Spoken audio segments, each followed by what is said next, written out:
In this video, we're going to talk about how you become a mayor. Thousands do that every year, and in this video I'm going to share some of their secrets, the 5 key things that every successful candidate does. Stick with me till the end because I got a lot to share.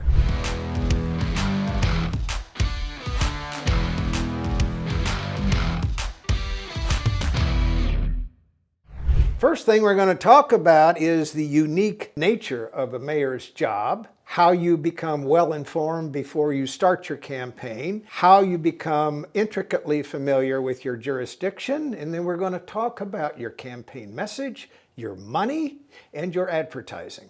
I mentioned that the mayor's job is unique. It's not necessarily a partisan position. In fact, you as a mayor have more control over the quality of life of people in your town than any other position that you might be able to run for. You in that position decide what kind of sidewalks they have, how dangerous the intersections are, or how safe they are. In some cases, mayors even have control of the schools. You determine the level of public safety they have. You determine whether the fire trucks get there quickly, if there's a fire somewhere. This matters to people who live in your city. They don't want to hear a lot of partisan garbage when you're running for mayor. They want to know how you're going to improve their quality of life or fix problems that are affecting their quality of life. Point number 2, because this is a position that's very important, you really need to know the job. Now here's the truth about a campaign. It's just a long job interview.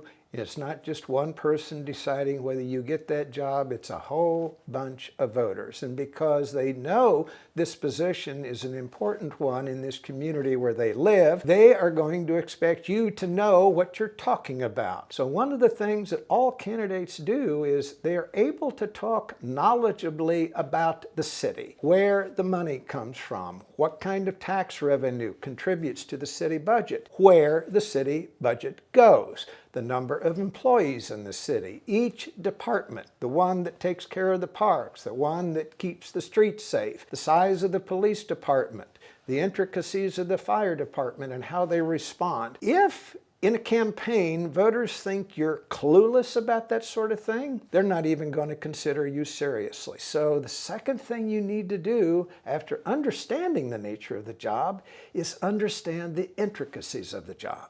Third thing, if you're going to run an intelligent campaign, you really need to understand your jurisdiction. You want to look at past voting patterns, compare it to what elections were like 20 years ago and 10 years ago and the kind of people who won races. You want to know current data, and I mean really know it.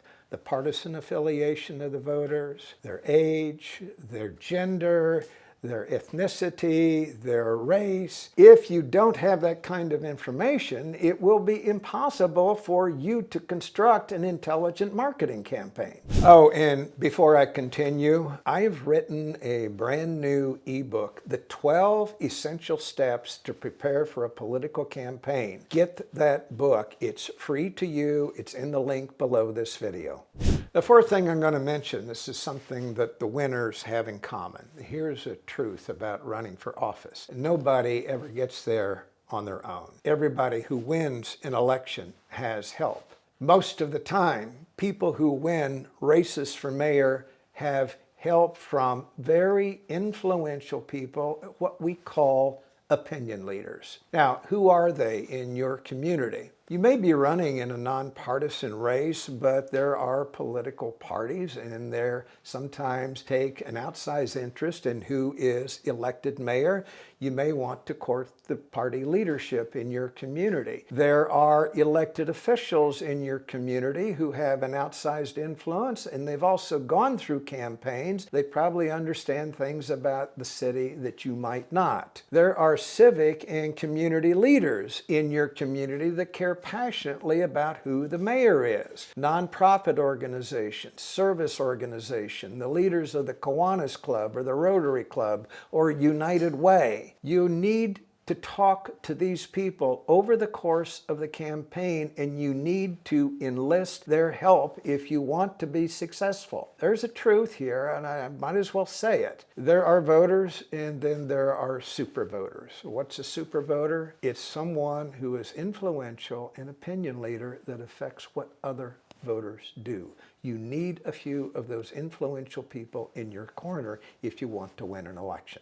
Now, lastly, I'm going to touch on what I call the big three gears in a political campaign: your message, your money, your advertising. Of those three, which is most important? It is your message. If you have a great message, it will be easier to raise money. If you have money, it is easier for you to disseminate your message through paid advertising. Let's go back to that message part. Voters expect you to share a certain amount of information with them over the course of the campaign. And one of those questions they're going to have for you is, how are you going to improve the quality of life in my city? What problems are you going to fix? What injustices do you intend to correct? You need an answer to that question. And once they're interested in what you're talking about, the next question they're going to ask is, what makes you qualified to do the job? You need a good answer to that question. Then the question after that is, how do I know that your priorities and your moral code is in sync with mine? They will expect you to answer that question. Then the fourth question they're going to have for you is, how do I know I can trust you?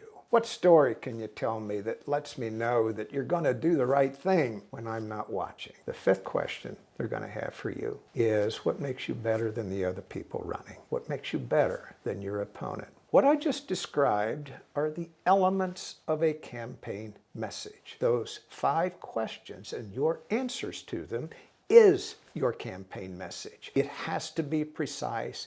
It has to be meaty. You are expected as a candidate to supply that information to voters over the course of a campaign. Now, if that is a good and compelling message, you're going to attract support. And when you begin to attract support, there are a certain number of people in your community that may be interested in giving you money. Bad message, no money. Great message, you will attract money.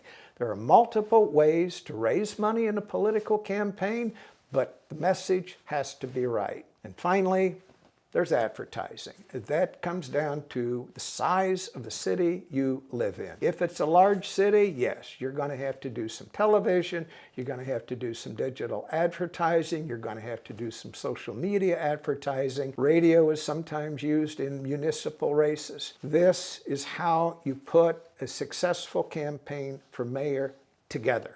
Now, don't forget to download that ebook, The 12 Essential Steps to Prepare for a Political Campaign, and here's why. I have worked in 402 campaigns. I've seen them fail. I've seen candidates win. This is what the winners generally had in common. They completed all 12 of those steps. This is what the losers had in common. They didn't do 1 or 2 or 3 of them. Those who don't take these steps lose. Those that do win. Get the book. It's free.